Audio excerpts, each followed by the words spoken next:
ካንበሳ መንጋጋ ከጥርሶቹ ጠባብቅ ስጋን ደመንጠቅ የከበደውን የህልውና ትግል ኢትዮጵያ በከፍተኛ የጥበብና የጽናት ክንድ ተሻግረዋለች። የችግር ቀናቶቿን የፈተና ሌሊቶቿን በድል አጠናቃለች። የፖለቲካውና የጂኦፖለቲካ ወጀብ የሀገረ መንግስቷን መርከብ አልሰበረውም። ኢትዮጵያ አሸንፋለች፣ ታሸንፋለችም። ይህ የማይናወጥ ሀገራዊ ጽናት በሰባተኛው አገራዊ ምርጫ ደምቆና ጎልቶ እየታየ ይገኛል። ምርጫው ከፖለቲካ ፉክክርና ውድድር እጅግ የላቀ ነው። ይህ ሂደት ሀገሪቱ ሉዓላዊነቷን የምታረጋግጥበት፣ ህልውናዋን የምታስጠብቅበት፣ የሀገረ መንግስት ግንባቷ በማይናወጥ የጽኑ ዓለት ላይ የምትተክልበት ታሪካዊ ማህተም ነው። ኢትዮጵያ በውስጥም በውጭም ከተቃጡባት የህልውና አደጋዎች ውስጥ ይህንን ሰባተኛውን አገራዊ ምርጫ ማካሄድ መቻሏ ተቋማዊ ልዕልናዋን በተግባር ያረጋገጠችበት ሕያው ምስክር ነው። የዚህ ምርጫ ልዩ ገጽታ የኢትዮጵያ ህዝብ ከጠመንጃ ፈሙስ ቋንቋ ይልቅ ለድምፅ መስጫ ካርድ፣ ከጥፋትና ከውድመት ይልቅ ለሰላማዊ ትግል ያለውን ጽኑና የማይናወጥ ይሁንታ የገለጸበት መድረክ መሆኑ ላይ ነው። ከ50 ሚሊዮን በላይ የሚሆነው መራጭ ህዝብ በነቂስ ወጥቶ ለመራጭነት መመዝገቡና በሂደቱ ውስጥ የነቃ ተሳትፎ ማድረጉ ዜጎች የፖለቲካ ልዩነቶችን ሊፈቱ የሚችሉት በሰላማዊ የሐሳብ ፍልሚያ እንጂ በኃይል አለመሆኑን በተግባር የሚያጸድቁበት ታላቅ የህዝብ ውሳኔ ነው። ይህ በሚሊዮኖች የሚቆጠር ድምፅ የአንድ አፍታ ስሜት ሳይሆን የሰላም የረዥም ጊዜ ኢንቨስትመንትና የሀገረ መንግስቱ ምሰሶች ከማናቸውም ንዝረት የሚጠብቅ ፖለቲካዊ መሰረት ነው። የዚህን ታሪካዊ ክስተት ውበት ይበልጥ የሚያደምቀው ደግሞ የቅድመ ምርጫ ሂደቱ የተላበሰው ዲሞክራሲያዊ ባህሪ ነው። በሀገሪቱ የፖለቲካ ታሪክ ውስጥ እምብዛም ተመክሮ በማይታወቅ መልኩ የፖለቲካ ፓርቲዎች ሐሳባቸውንና ራዕያቸውን፣ አማራጭ ፖሊሲያቸውን በነጻነትና በእኩልነት ለህዝብ ያቀረቡበት የሚዲያ ተቋማት ያለምንም የክርክር መድረኮችንና ፓርቲዎች ዓላማቸውንና ፕሮግራማቸውን ለመራጩ እንዲያስተዋውቁ ሰፊ ዕድል የተሰጠበት፣ የሲቪክ ማህበራት በነጻ የሚታዘቡበት የፖለቲካ ሜዳ ተፈጥሮ ነበር። የኢትዮጵያ ብሔራዊ ምርጫ ቦርድ በዘመናዊ ቴክኖሎጂ የታገዘና ግልጽነት ያለው የምዝገባና የሎጂስቲክስ ስምሪት ማከናወኑ አጠቃላይ ሂደቱን ዲሞክራሲ ያደርጉታል። በተለይም መራጩ ህዝብ ከስሜታዊ የፖለቲካ ጫጫታ ርቆ በሰከነ መንፈስ ውሳኔ እንዲሰጥ የተደረገበት፣ የጽሞና ጊዜን ጨምሮ የቅድመ ምርጫው ምህዳር በከፍተኛ የህግ የበላይነት መንፈስ መመራቱ የዲሞክራሲ ጥራቱን ከፍታውን አልቆታል። የሰባተኛው ዙር ምርጫ ኢትዮጵያን ዘመናዊ የዲጂታል ቴክኖሎጂ ከምርጫ ስርዓቱ ጋር ማስተሳሰሯ የአካታችነትን ድንበር በማስፋት የሁሉንም የህብረተሰብ ክፍሎች ተሳትፎ ያጎላ፣ አልፎም የፖለቲካ ተዋናዮችን ከጠላትነት ፈረጃ ወደ ጤናማ ተፎካካሪነት መንፈስ ያሸጋገረ ልዩ አገራዊ መድረክ ነው። እናም ኢትዮጵያ ዛሬ ፈተናዎቿን አልፋ ይህንን የመሰለ ግዙፍ ምርጫን ለማካሄድ ተሰናድታለች። በዚህ ምርጫ ኢትዮጵያ ታሸንፋለች። ይህ ለኢትዮጵያ ትርጉሙ ብዙ ነው። ጤና ይስጥልኝ። ይህ ኢትዮ መልሕቅ ነው። መልሕቃችን የፊታችን ሰኞ ግንቦት 24 በሚካሄደው ምርጫ ላይ ትኩረቱን አድርጓል። አብራችሁን ትዘልቁ ዘንድ በአክብሮት ጋበዝን። ሰባተኛው ጠቅላላ ምርጫ የድምፅ መስጫ ወረቀቶችን ከኮሮጆ ከማዋሃድ እጅግ የላቀ ትርጉም አለው። መራጩ ህዝብ በካርዱ ያረጋገጠው የተወዳዳሪዎችን ድምፅ ብቻ ሳይሆን የኢትዮጵያን አሸናፊነትና አይበገሪነት መንፈስ ጭምር ነው። በፖለቲካ መነጽር ሲታይ የምርጫው ሂደት ሀገሪቱ ብሔራዊ ጥቅሟን አሳልፋ ሳትሰጥ የሉዓላዊነቷን አጥር ይበልጥ ማጠናከር መቻሏን በገሃድ ያሳየ ነው። ዜጎች በነጻነት አደባባይ ወጥተው ድምፃቸውን ሲሰጡ በተግባር የሚያረጋግጡት ኢትዮጵያን የሚያጸና የህዝብን ሉዓላዊ የስልጣን ባለቤትነት የሚያነብርና የሀገሪቱን የፖለቲካ ምህዳር በህግና በስርዓት ላይ ብቻ እንዲቆም የሚያስገድድ የጋራ ብሔራዊ ቃል ኪዳን ነው። ይህ ፖለቲካዊና ተቋማዊ የብስለት ማሳያ ለብቻው ተነጥሎ የቆመ ክስተት አይደለም። ኢትዮጵያ ይህንን የምርጫ ስኬት ያረጋገጠችው በሌሎች ወሳኝ ሀገራዊ ግንባሮች ላይ ተከታታይና ታሪካዊ ድሎችን እያስመዘገበች ባለችበት በአሁኑ ወቅት ነው። እነዚህ ተደራራቢ ሀገራዊ ድሎችና አሁን በስኬት የተቋጨው ቅድመ አገራዊ ምርጫ ሂደት ተሰናስለውና ተዋህደው የሚነግሩን አንድ ትልቅ ሀቅ አለ። እርሱም ኢትዮጵያ ፈተናዎቿን ወደ ድል በመቀየር በችግር ውስጥ የጠነከረ የሀገረ መንግስት የመገንባትና ታሪካዊ ክብሯን ሳታስደፍር ወደ ዲሞክራሲያዊ ስርዓት ግንባታ ለመሸጋገር ያደረገችውን ተጋድሎ ነው። ይህ ምርጫ የትናንቱ ጽናት የዛሬውን አሸናፊነት የነገውን ብሩህ ተስፋ የሚያስተሳስር ወርቃማ ድልድይ ነው። ኢትዮጵያ ታሸንፋለች። ሀገረ መንግስቷም ከትናንቱ ይልቅ ዛሬ ይበልጥ በታደሰና የህዝብ ሉዓላዊነትና በጸና ተቋማዊ መሰረት ላይ ደምቆ ቆሟል። እዚህ እስከመመጣ ድረስ የደረሰኝ ነው ማቀርበው። እስከዚህ ድረስ ወደ 50 ሚሊዮን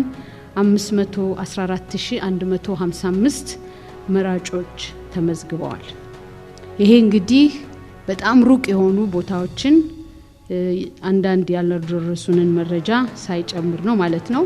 በተጨማሪ ደግሞ ልዩ የምርጫ ጣቢያ የሚባሉትን ለምሳሌ የአገር ውስጥ ተፈናቃዮች፣ የመከላከያ ሰራዊት አባላት፣ የዩኒቨርሲቲ ተማሪዎች እነሱን ምዝገባ ሳይጨምር ነው። ለነሱ ያው በተለየ የጊዜ ፕሮግራም የሚካሄድ ስለሆነ ሁሉም በሚባል ደረጃ ምርጫ አስፈጻሚዎች የተሰጣቸውን ኃላፊነት በነጻ በገለልተኝነት በፍትሃዊነት ህግን በማክበር ሲሰሩ ቆይተዋል። ብዙ ዋጋ ከፍለው ሰርተዋል። ሰባተኛው ጠቅላላ ምርጫ በኢትዮጵያ ምርጫ ታሪክ ማህደር ውስጥ አዲስ ምዕራፍ የከፈተ ከትናንቱ የታሪክ ጥላ ወጥቶ የነገን ተስፋ ለመሰነቅ የተሰናዳ ክስተት ሆኖ ይታያል። የምርጫ ከቀደሙት ዓመታት ልማዳዊ አካሄዶች ተላቆ ዘመናዊ ቴክኖሎጂን ከዜጎች ሉዓላዊ መብት ጋር ያጋባበትና ለተቋማዊ አሰራር ገለልተኛ ካባን ለማልበስ የጣረበት ትልቅ ማሳያ ነው። አዲሱ የብሔራዊ የዲጂታል መታወቂያ ፋይዳ ከመራጮች ምዝገባ ስርዓት ጋር በሐሳብና በየፈርጁ ተዋህዷል። ይህም የቴክኖሎጂውን አሻራ ያገዘፈ አዲስ ምርት ያደርጓል። ይህ ተቋማዊ ሪፎርም በምርጫ ሜዳ ላይ ለሴቶችና ለአካል ጉዳተኞች ይበልጥ አመቺና አስገዳጅ የሆኑ አዳዲስ የህግ ማዕቀፎችን በመዘርጋት ፍትሃዊነትንና አካታችነትን በይፋ አውጇል። የዘንድሮ የምርጫ ምህዳር በሀገር በቀል ታዛቢዎችና በሲቪል ማህበራት ንቁ ተሳትፎ የተሞላ ነው። እንደ አፍሪካ ህብረት ያሉ አህጉራዊና ቀጠናዊ ተቋማት ገና ከማለዳው በሂደቱ ላይ የቅርብ ክትትል እንዲያደርጉ በር ከፍቷልም። ሌላው ቀርቶ የማህበራዊ ሚዲያ ዓለም በተለይም ቲክቶክና ቴሌግራም የፖለቲካ ቅስቀሳውና የሐሳብ ፍልሚያ ዋና መድረክ በመሆን አዲስ ገጽታ ይዘው ብቅ ያሉበት የሐሰተኛ መረጃዎችን ማዕበል ለመክታት የእውነታ ማጣሪያ ፋክት ቼኪንግ ስልቶች በሰፊ የነገሱበት ክስተት ሆኗል። ሰባተኛው ጠቅላላ ምርጫ ከዲሞክራሲ ማረጋገጫነቱ ባሻገር ለሀገራዊ ሰላምና ለፖለቲካ ምህዳር እንደ አንድ ዋና መሳሪያ ሆኖ የታየበት ልዩ የታሪክ አጋጣሚ ሆኖ የሚወሰድ ነው። እንደተከታተላችሁት በጣም ጥሩ የሚባል ክርክር አድርገዋል ፖለቲካ ፓርቲዎች አንዳው አንዳቸው ላይላቸውን ጥያቄ በማቅረብ ጭምር። ከዛም በተጨማሪ ደግሞ ህዝቡን ይወክላሉ የሚባለው የህብረተሰብ ክፍልም በተወሰነ ደረጃ አካታችነትን በተመለከተ ወጣቶችን ሌሎችንም ባለሙያዎችንም ጭምር ያካተተ ተካፋይና ታዳሚ ኖሮ በእነዚህ ታዳሚዎች አማካኝነት ጥያቄ እየቀረበ ፖለቲካ ፓርቲዎች ጥያቄውን ሲያቀርቡ ሲመልሱ የነበረበት ሁኔታ ነው ያለው። የፊታችን ሰኞ ግንቦት 24 ቀን 2018 ዓ.ም የሚካሄደው ጠቅላላ ምርጫ ኢትዮጵያ በዲሞክራሲያዊ ስርዓት ግንባታና በተቋማት ብስለት ረገድ የደረሰችበትን መዋቅራዊ ሽግግር ቁልጭ አድርጎ የሚያሳይ በክብር የሚቆም የታሪክ ማማ ነው። ይህ ወቅት ተራ የፖለቲካ ትዕይንት ወይም ጊዜያዊ ክስተት ከመሆን ፈጽሞ የላቀ ነው። የአገሪቱን መጻኢ ዕድልና የታሪክ አቅጣጫ በዘላቂነት የሚወሰንበት፣ ዜጎች ያላቸውን ሉዓላዊ የስልጣን ባለቤትነት በተግባር የሚያረጋግጡበት ታላቅ አገራዊ ዋዜማ ነው። የዘንድሮ ምርጫ በሶስት መሰረታዊ ምሰሶች ማለትም በፍትሃዊነት፣ በዲሞክራሲያዊ ጥራትና አካታችነት ላይ የተገነባ መሆኑ መረጃዎች በግልጽ ይመሰክራሉ። የዚህን ታሪካዊ ጉዞ የመጀመሪያ የመጀመሪያ ምዕራፍና የዲሞክራሲ ንቃቱን ጥልቀት የምንመዝነው በህዝቡ ዘንድ በታየው ከፍተኛ መሳተፍ ተነሳሽነትና በቁጥሮች እድገት ነው። ባለፈው ስድስተኛው ጠቅላላ ምርጫ የተመዘገበው መራጭ 38 ሚሊዮን ገደማ የነበረ በዘንድሮ የውሳኔ መድረክ ግን ይህ ቁጥር አድጎ ከ50 ሚሊዮን በላይ ሆኗል። ይህ አስደናቂ እድገት ዜጎች በፖለቲካ ሂደቱ ላይ ያላቸውን እምነትና የሀገር ባለቤትነት ስሜት ምን ያህል ስር እንደሰደደና ዜጎች በመረጡት መሪ ለመተዳደር ያላቸውን ዝግጁነትና ቁርጠኝነት ያሳያል። በተመሳሳይ የእጩ ተወዳዳሪዎች ቁጥር ከ8000 ወደ 10000 ከፍ ማለቱ የሐሳብ ብዝሃነት መከበሩን ብቻ ሳይሆን የፖለቲካ ኃይሎች ከኃይል አማራጭና ከጥርጣሬ መንፈስ ወጥተው ወደ ሰላማዊና ህጋዊ የሐሳብ ፍልሚያ መድረክ ሙሉ በሙሉ መሸጋገራቸውን የሚያረጋግጥ ጽኑ ተቋማዊ ልህቀት ነው። ሌላው የሂደቱ ፍትሃዊነት በህግ የበላይነትና በገለልተኛ ተቋማዊ አሰራር ላይ መታነጹ ነው። ከ50 ሚሊዮን በላይ መራጮችን የሚያስተናግደው የብሔራዊ ምርጫ ቦርድ የሎጂስቲክስ ስምሪትና የዘመናዊ ቴክኖሎጂ ትግበራ ፍጹም ግልጽነት የሰፈነበትና ለሁሉም ተወዳዳሪዎች እኩል የፖለቲካ አየርን የፈጠረ ነው። በተለይም ከምርጫው ዋዜማ በፊት የሚተገበረው የጽሞና ጊዜ የፖለቲካ ግለቶች፣ ስሜታዊ ቅስቀሳዎችና ጊዜያዊ ትኩሳቶች ቆመው መራጩ ህዝብ በሰከነና በበሰለ አእምሮ ገለባውን ከእህሉ እንዲለይ ፋታ የሚሰጥ የማሰላሰያ ጊዜ ነው። ይህ ስርዓት የዜጎችን ነፃ የውሳኔ ሰጭነት መብት ከፍ አድርጎ የሚያከብርና አጠቃላይ ሂደቱ ከማናቸውም አስተዳደራዊ የሆነ ስነ ልቦናዊ ተጽዕኖ የጠራ ፍትሃዊ ዳኝነት እንዲያገኝ የሚያደርግ መዋቅራዊ ዋስትና ነው። በሶስተኛ ደረጃ የዘንድሮ ምርጫ አካታች ነው። ምንም አይነት የፖለቲካ አመለካከትና ማህበረሰባዊ ድምፅ ሳይገለል በዚህ አገራዊ ስዕል ውስጥ የራሱን ቀለም እንዲያኖር አድርጓል። ሴቶች፣ ወጣቶችና የልዩ ፍላጎት ያላቸው ማህበረሰብ ክፍሎች በእጩነትና በታዛቢነት እንዲሳተፉ የተደረገው ማበረታቻ የምርጫውን ማህበራዊ መሰረት ይበልጥ ያሰፋዋል፣ ያጠናክረዋልም። የሲቪክ ማህበራት፣ ገለልተኛ ታዛቢዎችና የሚዲያ ተቋማት ያለምንም የፍርሃትና የገደብ አጥር ሂደቱን እንዲከታተሉ መፈቀዱም የዚህን ታላቅ ጉዞ አካታችነትና ግልጽነትም ይበልጥ የሚያደምቅ ተጨማሪ ማረጋገጫ ነው። ምርጫ የአንድ ቀን ድምቀትና የዕለት ክስተት ሳይሆን የተቋማትና የዜጎች የጋራ የረዥም ርቀት ጉዞ ማሰሪያ ጉልላት ነው።